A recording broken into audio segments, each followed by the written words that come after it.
Shri Harikrishna Heights येथे अत्यंत व्याजबी दरात 25 अमेनिटीज आणि प्रशस्त पार्किंग सह 2 आणि 3 BHK रेडी पोझिशन फ्लॅट्स उपलब्ध। बुकिंग साठी संपर्क पार्श्वनाथ प्रोजेक्ट 9090787833।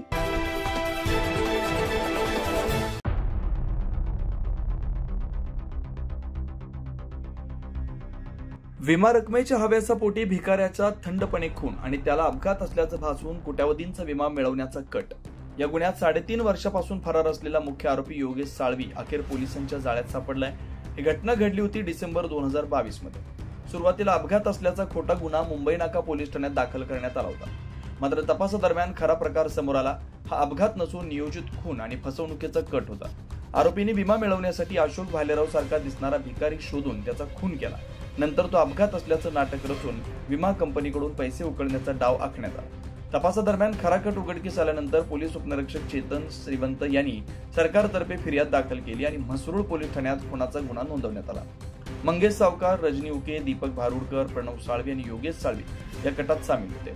यातील योगेश साळवी हा तब्बल 3.5 वर्षापासून फरार होता।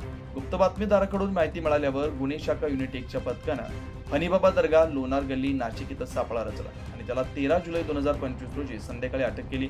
चौकशीत त्याने गुन्ह्याची कबुली दिली असून तो दरम्यानच्या काळात नर्मदा परिक्रमा, प्रयागराज, महाकुंभ आणि त्र्यंबकेश्वर इथं वेशांतर करून लपून राहत होता।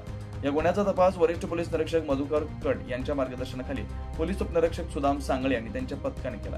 ही यशस्वी कारवाई पोलीस आयुक्त संदीप कर्णिक यांच्या नेतृत्वाखाली पार पडली। 9 न्यूज महाराष्ट्रासाठी नितीन चव्हाण, नाशिक।